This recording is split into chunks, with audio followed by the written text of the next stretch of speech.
At the Preston family's long oak table, the clink of silverware stopped when Charles Preston Sr. cleared his throat, and Evelyn knew what was coming would not be another blessing over turkey and pie. The soft chatter around the Thanksgiving spread died in an instant, every fork suspended, every smile fading into expectancy. The patriarch's voice always carried more weight than the candles burning down the length of the table. Evelyn sat stiffly in her chair, hands folded neatly in her lap, though her heart thudded with the same unease she had felt at countless family gatherings before. For years, she had been the quiet storm, the one whose ideas floated above the table only to be brushed aside by louder voices. Tonight, she felt it again, that low hum of dismissal already forming before her father's words even left his lips. Charles began by praising the family business, Preston and Company, wealth management, speaking of heritage and tradition as though they were fragile heirlooms to be dusted but never changed. Evelyn listened, eyes on the silver candlesticks that had graced this table for 3 generations, and thought of the countless times she had heard the same speech. But there was a new sharpness in his tone tonight, an unspoken warning she could feel but not yet see. The chapter's weight pressed down. Evelyn's brilliance, her education, her record-breaking results for the firm, none of it mattered in this house. She was still the daughter who had to be managed, contained, and silenced so the men could take their bows. And so, as the family gathered under the golden glow of chandeliers and the smell of roasted chestnuts, the first real step toward betrayal was being taken. The Preston estate itself amplified the sense of heritage and hierarchy. The house stood proudly on the edge of Hartford, its colonial columns washed in moonlight, its windows glowing warmly against the November chill. Inside the dining room was a theater of legacy.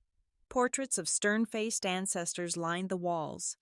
Old photographs of ribbon cuttings and financial milestones placed carefully in gold frames. Every detail seemed to whisper that success was the family's birthright, and yet Evelyn knew birthright was never enough without recognition. Around the table sat the players in this drama. Maggie Preston, her aunt, wore her pearls like armor, clinking her wineglass with performative delight. Harold, her uncle, leaned back in his chair with the confidence of a man who never questioned his own authority. Victor, the cousin everyone adored, lounged smugly, saying little but watching Evelyn with a smirk that said he knew what would come. And Clara, quiet Clara, shifted nervously, her sympathetic eyes darting toward Evelyn as though she wished she could stand in her defense but lacked the courage. Dinner began innocently enough, with talk of football scores and old stories, but the turn came as Charles steered the conversation toward the business. Evelyn, with her measured voice, dared to suggest that the firm explore more advanced strategies to meet shifting client expectations. She spoke clearly, with the evidence of numbers behind her, and for a moment she thought she saw genuine consideration in 1 or 2 pairs of eyes. Then Charles interrupted, cutting her words with a practiced smile. "Evelyn, dear, Victor has been showing us the real strength of this company. Clients trust him because of his relationships, not because of complicated formulas." Victor basked in the glow, lifting his glass lazily in acknowledgement. Evelyn's knuckles tightened around her napkin. Maggie chimed in, recalling an idea she had suggested for European expansion, though Evelyn recognized it immediately as the strategy she had presented in detail only weeks before. The theft was bold, almost casual, and met with approving nods around the table. The moment carried the weight of years. Evelyn, the prodigy with degrees and numbers sharper than any of theirs, reduced again to the overlooked daughter. And as she swallowed her indignation with a sip of chilled wine, her eyes met Clara's. Clara's glance held sorrow, even apology, and Evelyn tucked it away like a seed of hope in a barren field. The air thickened as Charles rose to his feet, lifting his glass high. His voice boomed with certainty. "To the future of Preston and Company," he declared, safe in Victor's capable hands. Applause erupted. the sound of cutlery striking glasses like applause in a courtroom where the verdict had already been decided. Evelyn raised her own glass with mechanical grace, her lips forming a smile that never touched her eyes. Inside, her humiliation burned like the turkey's fire-crisped skin left too long in the oven. When the table began to clear and chairs scraped against hardwood, Evelyn slipped silently from the dining room. The laughter and chatter of her relatives washed against her back as she crossed the hall into her father's study. It smelled of leather and old tobacco, with shelves of ledgers and framed business diplomas lining the walls. She had come for air, for a moment to collect herself, but instead she froze when voices drifted through the cracked door. Maggie's shrill tone carried clearly. "We will have to push Evelyn aside soon. She is becoming a problem." Harold's low grumble followed. "Yes, she complicates everything. Charles will agree it is time to keep her out of the real work." Evelyn stood still, her hand on the edge of the doorframe, heart pounding against her ribs. Their words settled over her like frost, cold and undeniable. This was not mere dismissal. This was exile, plotted in whispers, spoken without hesitation in the very house she had grown up in. The study's ticking clock seemed to echo their betrayal, each beat punctuating her isolation. Evelyn inhaled slowly, steadying herself, pressing her lips together until the anger was hidden beneath composure. They would not see her break. Not now, not ever again. And so, on that Thanksgiving evening, beneath the glow of portraits and chandeliers, Evelyn's fate was sealed not by what she said, but by what she overheard. It was the moment when betrayal ceased to be subtle slights and became a plan spoken aloud. As she slipped back into the hall, adjusting her face into an expression of calm, she knew that nothing at the Preston table would ever taste the same again. As the family dispersed, Evelyn slipped into her father's study and overhears Maggie telling Harold, "We'll have to push Evelyn aside soon. She's becoming a problem." Evelyn's phone buzzed at her desk Monday morning. A family group text lit up the screen. "After discussion, we believe Evelyn should step away from client management." The words struck like cold water. She read them again, as if repetition might alter their meaning, but each line remained fixed, cruel in its simplicity. This was not just a suggestion. It was a declaration. The same voices she had heard whispering in her father's study at Thanksgiving now spoke openly, no longer hiding their intent. For years she had tolerated being overlooked, swallowing her pride during board meetings, even smiling when Victor was praised for work she had done. But the group text, impersonal, sterile, broadcast to every family member at once, carried the weight of finality. It was the moment her private fear became public reality. Evelyn sat in the hushed office of Preston and Company, where the scent of polished mahogany mixed with faint traces of winter air seeping through tall windows. Outside, Hartford streets bustled with holiday shoppers beneath gray December skies. But inside the firm, her world felt colder still. The conference rooms were lined with dark paneling and oil paintings of stern men who had guided the company for generations. In one corner, an ornate clock ticked steadily, indifferent to betrayal. The text thread grew as replies appeared. Her Uncle Harold typed quickly, "Completely agree. It is for the best." Aunt Maggie's message arrived moments later. A string of clapping hands, her approval disguised as cheer. Victor's contribution came last, smug and opportunistic, happy to help transition her clients smoothly. Clara alone remained silent, though Evelyn pictured her cousin staring at the screen with the same troubled expression she had worn at Thanksgiving. Her pulse slowed, rather than quickened. Years of endurance had taught her the art of calm under fire. With deliberate precision, she placed her hands on the keyboard and typed a single line. "Understood. I'll step away from the family trust as well." She pressed send. The silence that followed was more telling than any reply. For 17 long minutes, no one dared answer. Then slowly the storm began. Her father's name flashed on her phone. the first call of many. She did not answer. Instead, she opened her laptop and entered the secure portal of the Preston Family Trust. Her contribution had grown vast over the years, far exceeding what anyone realized. With a steady hand, she initiated the withdrawal, $6 million, representing her principal investment plus the growth it had accrued. The system prompted her with a final warning. "Are you sure?" She clicked yes. A second window opened, requesting confirmation. She entered her code. The transaction began. From her window, she could see snow flurries starting to drift across the Hartford skyline, soft against the harshness of the moment. Her email chimed almost instantly, a confirmation from the bank. Another message followed, this one addressed to all fund administrators. Suspicious activity alert. Preston Family Trust, frozen pending investigation. She leaned back in her chair, the leather creaking softly beneath her. Her phone vibrated again, then again, the screen flashing with calls and texts, but she kept it face down on the desk.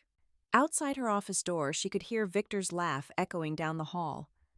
A careless sound from someone who had no idea his world had just shifted. The hours stretched on, her phone buzzing relentlessly. She ignored it all, focusing instead on her records. She drafted a brief email to Richard Hale, the family attorney, attaching the documentation that proved her withdrawal was entirely within her rights.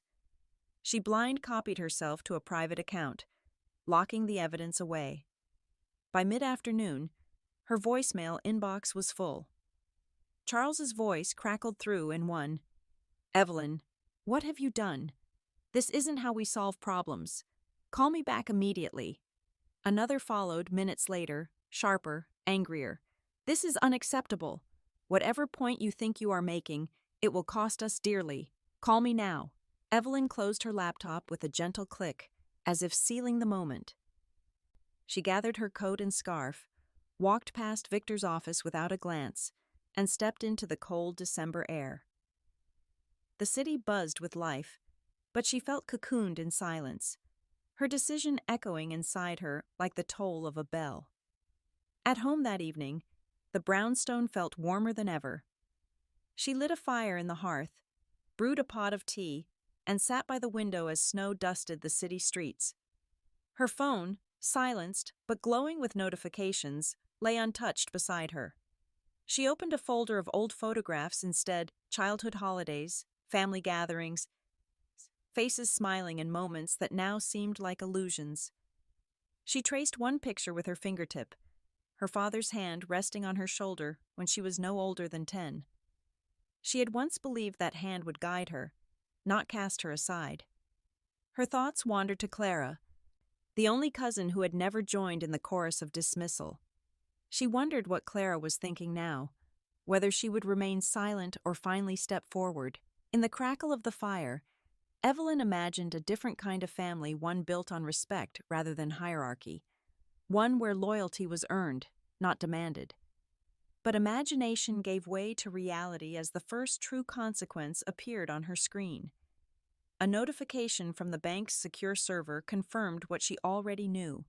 The Preston Family Trust was frozen. No disbursements, no investments, no access until the situation was resolved. Her lips curved into the faintest smile. The empire that had overlooked her was now paralyzed because of her absence. For once, silence worked in her favor. The hours of the night drew long. The brownstone filled with quiet except for the distant hum of the city. At nearly midnight, she glanced again at her phone. Another message had arrived, more frantic than the rest. Victor had written only one line in the family thread. "What about the Henderson real estate deal?" Evelyn placed the phone down without responding.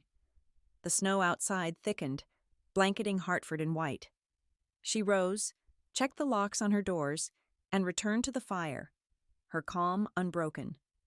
Her phone lit up once more, a final notification flashing across the darkened room. Suspicious activity. Preston Family Trust frozen pending investigation. By dawn, Evelyn's phone had 87 missed calls. Her father's last voicemail trembled with fear. What happened? The bank froze everything. Evelyn, you must fix this. The night stillness had broken into a relentless chorus of vibrations and chimes, each one a new attempt to reclaim control that had slipped from the family's hands. Snow pressed softly against the windows of her brownstone, blurring the street lamps to milky halos. In the living room, the low fire held steady, and on the coffee table a cup of tea sat cooling beside a tidy stack of folders she had arranged with the care of a surgeon preparing instruments. The words from Thanksgiving murmured in memory push her aside. She is becoming a problem, and now the echo returned with a different pitch. They wanted her gone until the machinery stalled. Now they wanted her back to turn the gears. She slid the first folder open, the paper's edge clean against her thumb. Contracts, personal service clauses, patent filings, stamped and dated, each one a small citadel built during quiet evenings while others toasted their weekends at country houses. She had long suspected there would come a day when proof, not persuasion, would be the only language the family understood.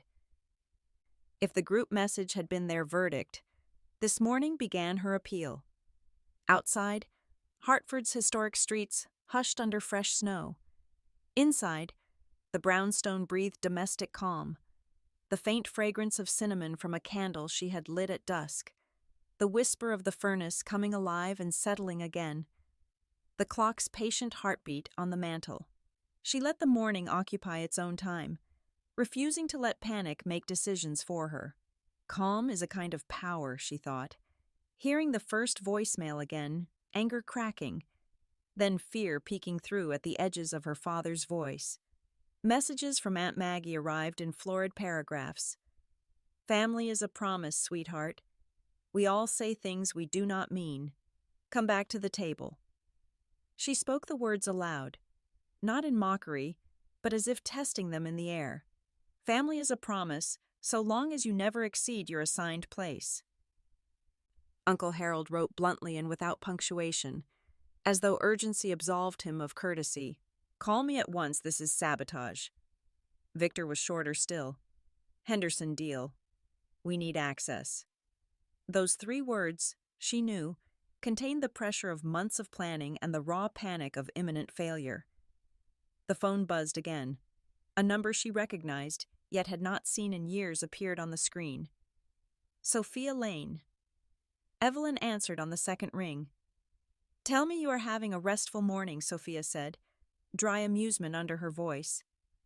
As restful as a snowstorm, Evelyn replied. How bad is the noise over there? Your uncle demanded to speak with the bank president, Sophia said, the humor vanishing. He is not here, and even if he were, the freeze would still stand.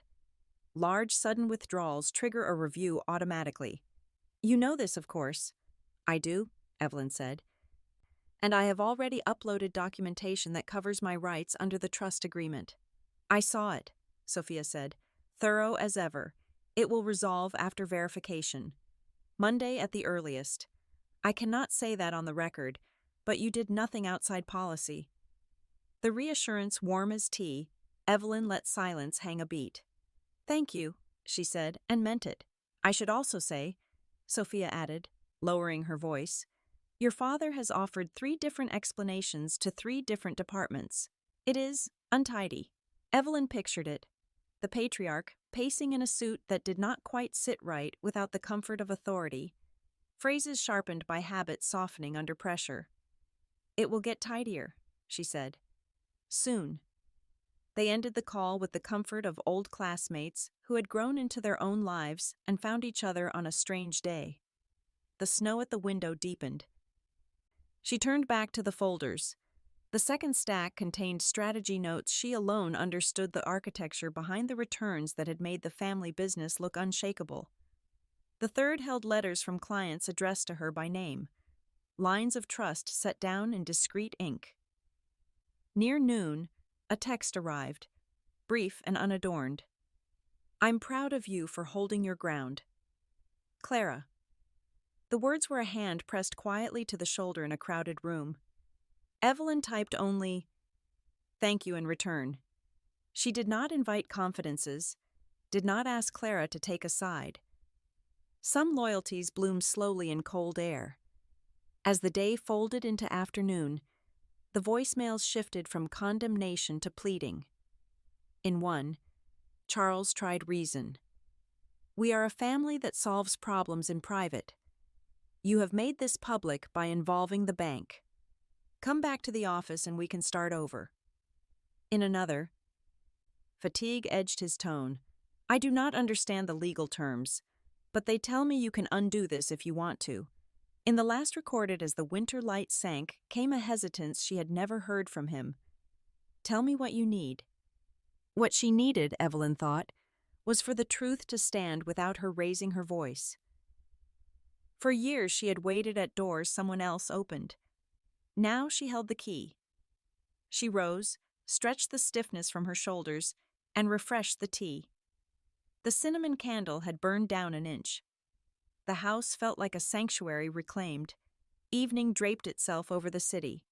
She stepped into her small office off the hall, where a low lamp made a pool of light on the desk.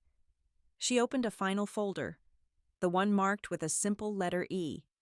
Not for Evelyn, but for a name she had chosen when she registered her firm. The papers inside were modest in count, monumental in implication. Filings, charts, a list of clients whose assets she shepherded with quiet excellence. She touched the pages, not out of vanity, but gratitude for her younger self who had kept building, week after week, while other people trusted the comfort of inheritance to save them from discipline. The phone rang again. Not a family number this time. Richard Hale. "Good evening, Richard," she answered. "Good evening, Evelyn." His voice carried winter restraint, courteous and firm. "I have reviewed your notice of withdrawal and the relevant sections of the trust agreement. Legally speaking, you are in sound territory. I am aware. I have also spoken with your father," he continued. "He asked me to explore a path forward that would minimize damage to the family's immediate interests. There is a property transaction with a deadline, the Henderson project," she said, not unkindly. "Yes." Papers rustled faintly on his end. "He is willing to consider significant changes in your role if you would authorize the release of funds now." Evelyn returned to the window. Snow had gathered on the ledge in a gentle white ledge, rounding the edges of brick and light. "Richard," she said, "I appreciate your candor, but I am not negotiating by telephone on a Saturday night." "I did not expect you to," he said. "I would, however, be remiss if I did not note the time sensitivity." "The bank's time is not my time," she replied quietly. "And you know, as I do, that the review will clear. I will discuss any next steps Monday morning at 9, at my home office." There was a pause that suggested measured respect. "I will convey that," he said. "Good evening, Evelyn." "Good evening." She ended the call and stood for a long moment, listening to the house settle. The fire murmured. Somewhere down the block, a car door thudded shut, the sound softened by snow. She thought of the portraited men at the estate table, of the toasts given to the future in Victor's capable hands, and felt neither triumph nor bitterness, only a steadiness, an alignment of self with action. Night grew deeper. She gathered the folders into a single neat stack and returned them to the leather case. Tea gave way to water. The cinnamon candle dwindled to a glowing wick. When she turned off the lamps, the room took on the quiet of a chapel. She permitted herself one brief, indulgent thought. "You taught me to protect the family's interests. I finally did, by protecting my own first." Snow feathered the front steps into a clean slate. She checked the porch camera as a habit before bed, the rectangle of black and white view showing only lacework flakes and the shadow of the iron railing. She lingered, remembering her father's early messages from years ago, advice that had once felt like a hand at her back, steadying, then later like a hand on her shoulder, restraining. Some lessons harden in the wrong shape. Others can be heated and reformed. On Sunday, the city woke slowly. church bells carrying across the muffled streets. The sound folded into layers of white. Evelyn spent the day in small, deliberate tasks: laundry, a simple stew simmering on the stove, a long letter to herself she did not intend to send. Afternoon softened into evening. Calls continued, then dwindled, as if the family had struck the same wall and was now standing back to measure it properly. The snow fell again after dusk, a second veil over the first. When the doorbell rang, it startled the quiet. She paused in the hallway, every sense alert but composed. Then she lifted her phone and tapped the camera feed. Doorbell rings Sunday night. Evelyn checks the camera. Her father stands outside in the snow, disheveled, eyes full of fear. At precisely 8:59 a.m., Evelyn opened the door to find her father, aunt, uncle, cousin Victor, and attorney Richard Hale standing in the snow, their faces tense, as though arriving at a battlefield. The cold air rushed into the entryway, carrying with it the smell of exhaust from their idling cars and the brittle silence of people who had not slept through the night. They entered not as family, but as supplicants. Though pride stiffened their shoulders, the memory of that Thanksgiving toast still pulsed in Evelyn's mind. Victor, declared the future of Preston and Company, had raised his glass while her contributions were treated as incidental. Now those same people were crowded in her brownstone, their shoes damp on her rug, their eyes darting around a home none of them had been invited into before. The irony was almost theatrical, and Evelyn allowed herself a quiet breath before guiding them into the dining room she had prepared. She had set the space deliberately, a long table draped with a clean white cloth, chairs arranged as though for a board meeting, not a family breakfast. Coffee steamed in a carafe, pastries arranged neatly on a tray. At the head of the table, she remained standing, a position her father would have assumed without question in their offices. Today he sat to her right, forced into a seat he did not choose. Charles's face was lined with fatigue, but his voice reached for authority. "Evelyn, we're here to resolve this. The Henderson deal is on the line. We cannot afford further delay." She poured coffee into small china cups with the precision of a host, her calmness unnerving them. "Before we discuss a specific property," she said evenly, "we need to address the larger matter of my place in this family's business. You asked me to step away. I complied."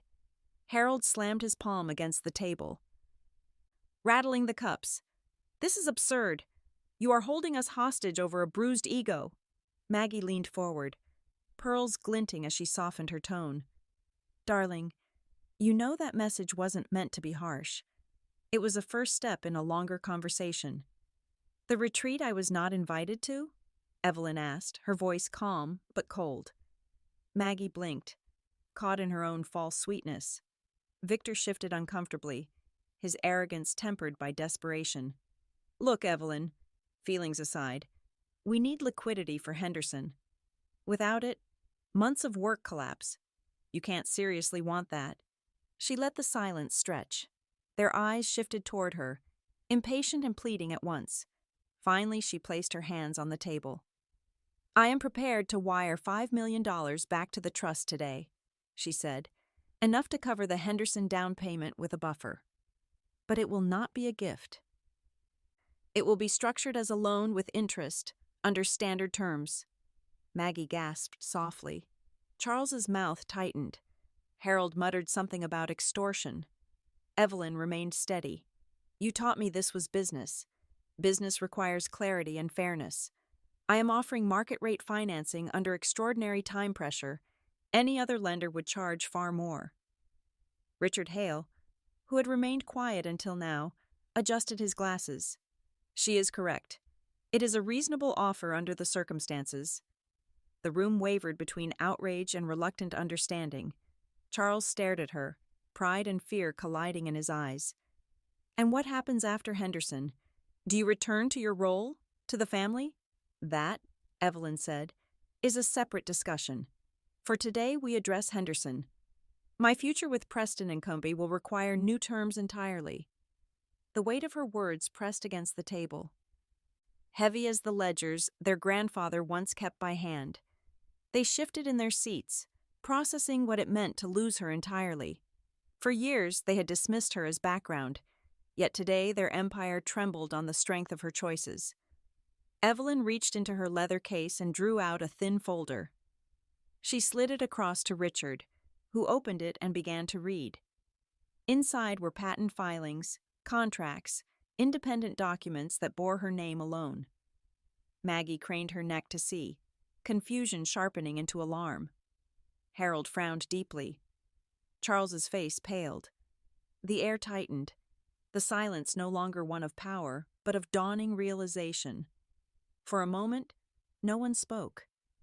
Evelyn allowed them that silence, allowed the enormity of the shift to sink into the walls of her own dining room. Then she reached for the small remote on the table, pressed the button, and the large screen on the wall flickered to life. The first slide bore the name she had chosen carefully years ago. Bold letters filled the screen. E.G. Capital Partners. Her voice was calm, steady, inevitable. I have been building my own firm for years. Evelyn clicks a remote, and a presentation flickers onto the wall. E.G. Capital Partners. I've been building my own firm for years. On the screen, charts rose higher and faster than anything Preston & Company had produced in decades. Evelyn's quiet empire shimmered in blue and gold, undeniable. The room, once restless with interruptions and accusations, fell utterly still.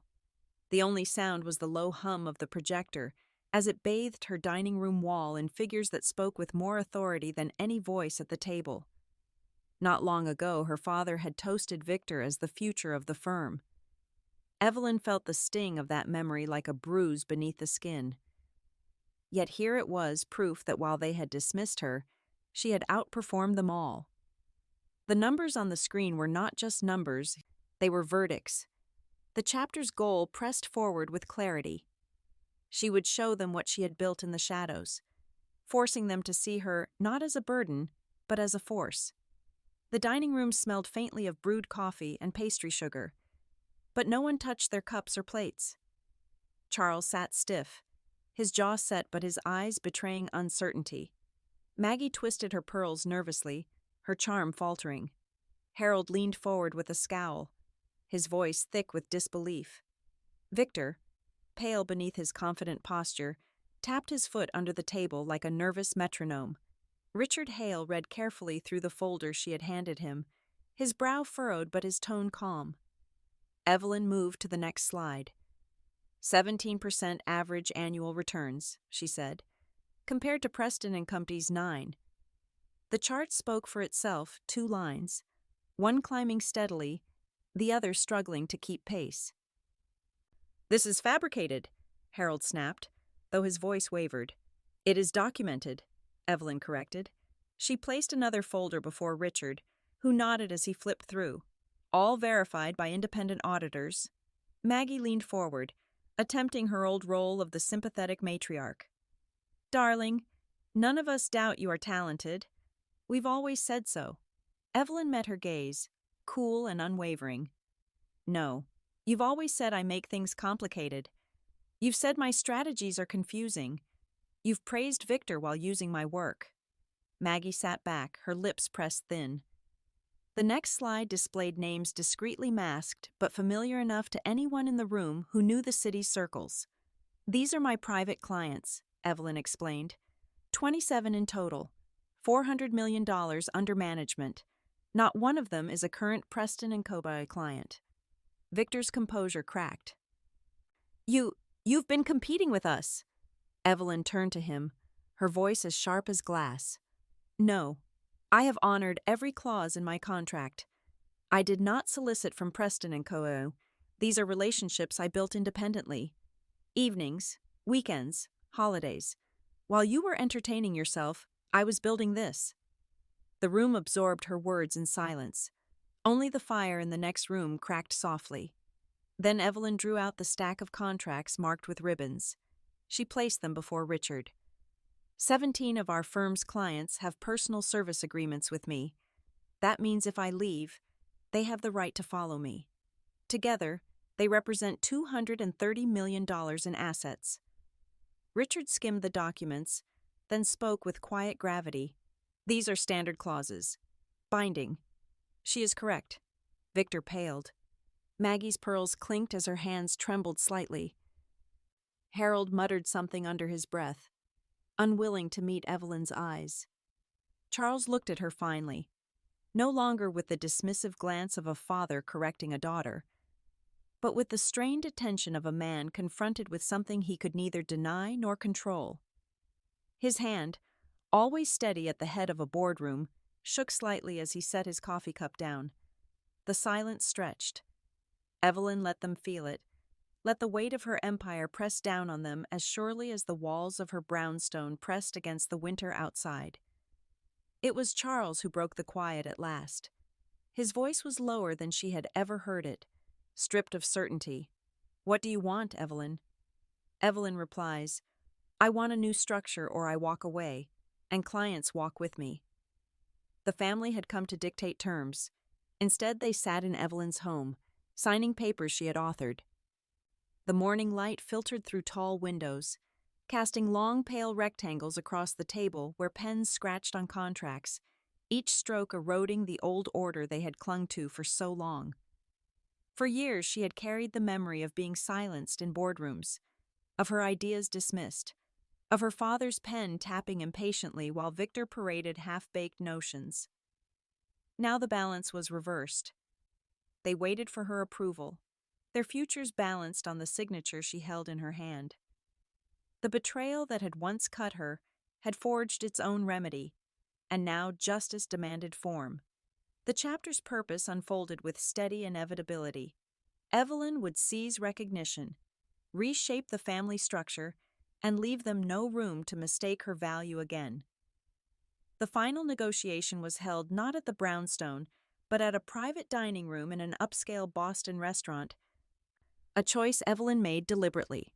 Neutral ground, away from the haunted legacy of the estate and the symbol-laden halls of Preston and Coedo. The table was round, erasing the hierarchy that had so long governed their gatherings. A fire glowed in the hearth, its warmth a quiet counterpoint to the chill that hovered in the voices around the table. Charles arrived subdued, the weight of weeks of crisis softening his posture. Maggie was cautious, her smile tentative, her words chosen with care. Harold was quieter than she had ever seen him, resignation tugging at his face. Victor slouched, diminished, his role as future heir exposed as hollow. Clara sat straighter than before, her eyes clear with quiet solidarity. Richard Hale presided over the documents, his calm voice cutting through with necessary precision.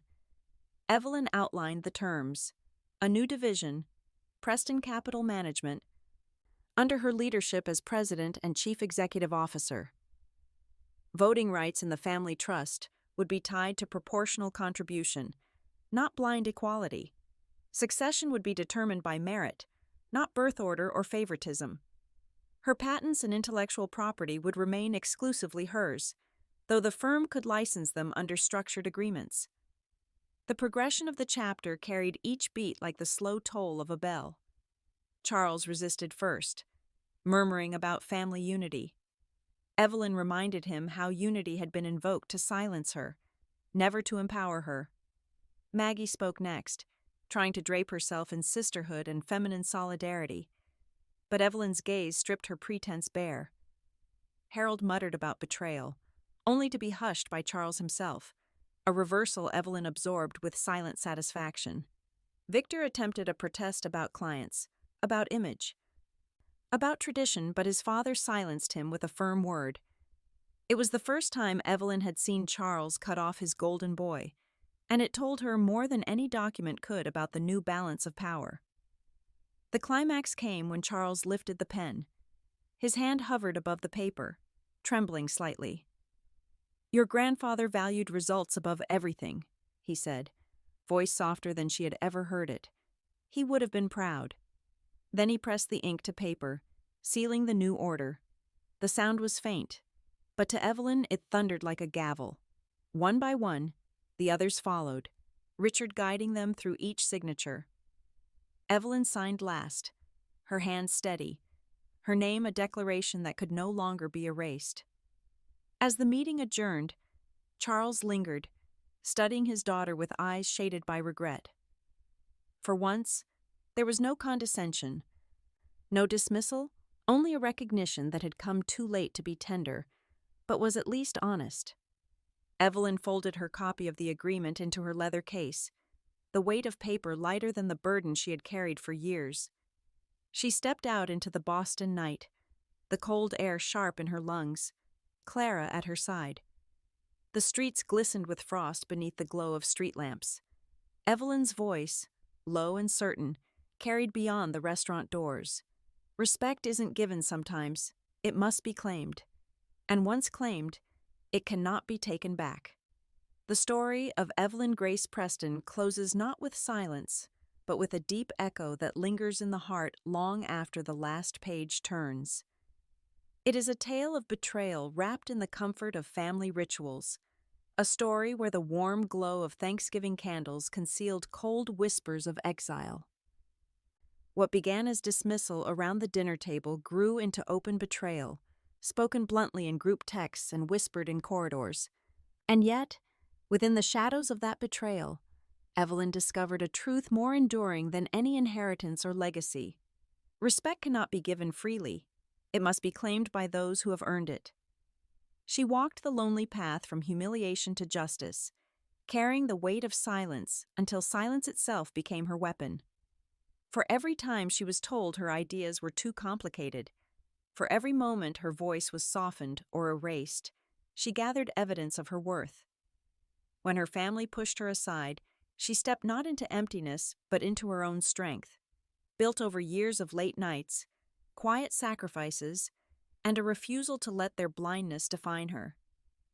The Preston family had lived by the illusion of unity, but unity without fairness is nothing more than control.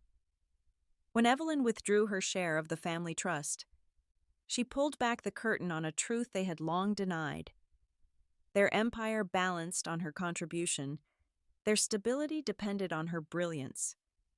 Betrayal had pushed her away, but justice brought her back on her own terms. In those tense hours at her brownstone, as snow drifted softly outside and tempers flared inside, Evelyn revealed her secret world. Charts, patents, contracts, and names, every page a monument to the labor no one had acknowledged. She had not simply survived their betrayal, she had thrived despite it. And when she stood before them, unveiling E.G. Capital Partners, it was not to boast but to show them the weight of what they had thrown aside. Justice does not always come as revenge, though her withdrawal had tasted like vengeance at first. Justice, for Evelyn, arrived in the form of recognition, in signatures placed unwillingly on papers that bound the family to a new order.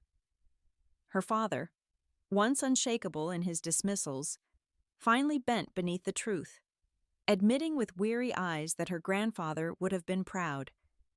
That confession did not erase years of wounds, but it acknowledged the truth she had known all along. Her value was never in question, only their willingness to see it. The lesson of Evelyn's story is clear, though painful. Families can wound more deeply than strangers, because betrayal cuts sharpest when it comes from those meant to protect. Loyalty must be mutual, not demanded.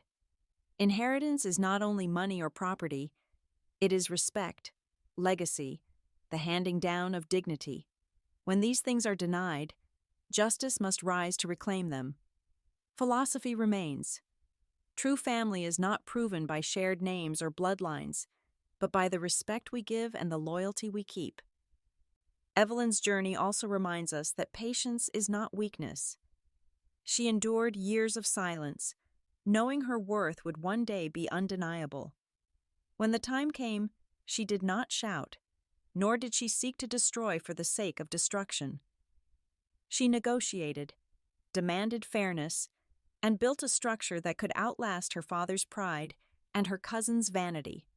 In this, She showed that justice is not always about tearing down. Sometimes it is about forcing others to rebuild on stronger foundations.